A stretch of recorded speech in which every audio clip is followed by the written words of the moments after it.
What's happening, guys? Well, time for an update on the Triumph T120. Quick recap, we're rocking the British Customs X-Pipe, British Customs Shorty exhaust. We've got the snorkel and the grommet removed from the stock airbox, and we've got a DNA air filter in there. The bike is tuned by yours truly. We got a fender eliminator kit back there, removes quite a bit of weight. We've got the bar end mirrors and a fly screen. And at the time of this video, just the other side of 1,700 miles.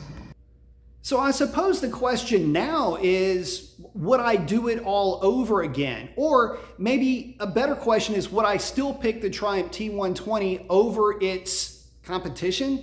See, the thing is that this bike really doesn't have competition. A bike that looks like this, something that offers up true old school styling.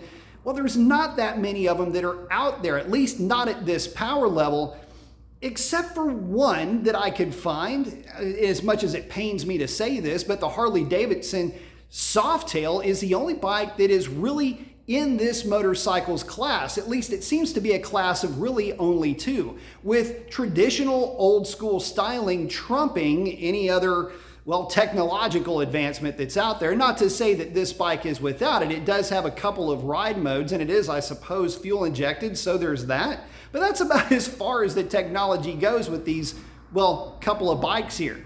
So would I have preferred maybe the Harley-Davidson over the Triumph? No, not at all. They're really still two completely different bikes, with the Triumph T120, especially in this configuration, being more of a roadster, and with that Harley-Davidson still being more of a cruiser. They're going to offer up different riding experiences, so I guess you could say you could have your cake and eat it if you had both bikes in your garage. And you could, I suppose, make the case for that. Between the two motorcycles, there's not much that separates them in terms of price. Roughly $13,000 would get you into either one of them. And then let the modifications begin, because that's what makes these bikes so great.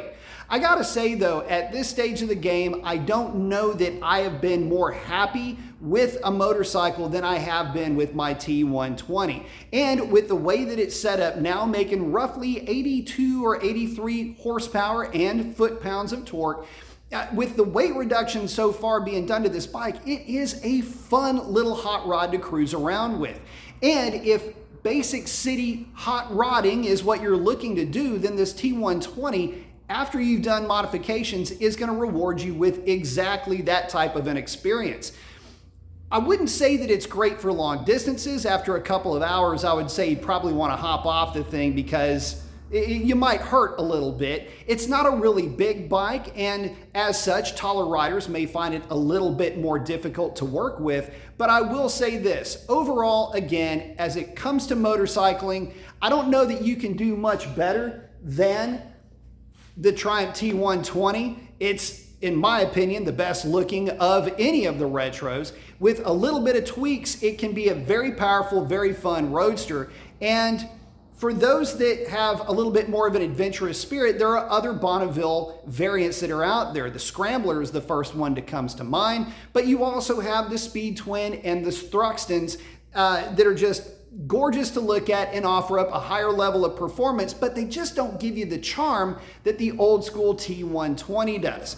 Now, there are lower displacement variants of this. This would be the T100 assortment of Bonnevilles that are out there, but really, if you want the power and you want the actual acceleration, the riding experience, that old school cafe racer style vibe, well, you can't get much better than the T120. It's going to take a little work to get there, but that's the point of it. And that's where all the fun begins. And so with that, guys, post up your comments. Let me know what you think, and we will catch you on the next one. That's a wrap.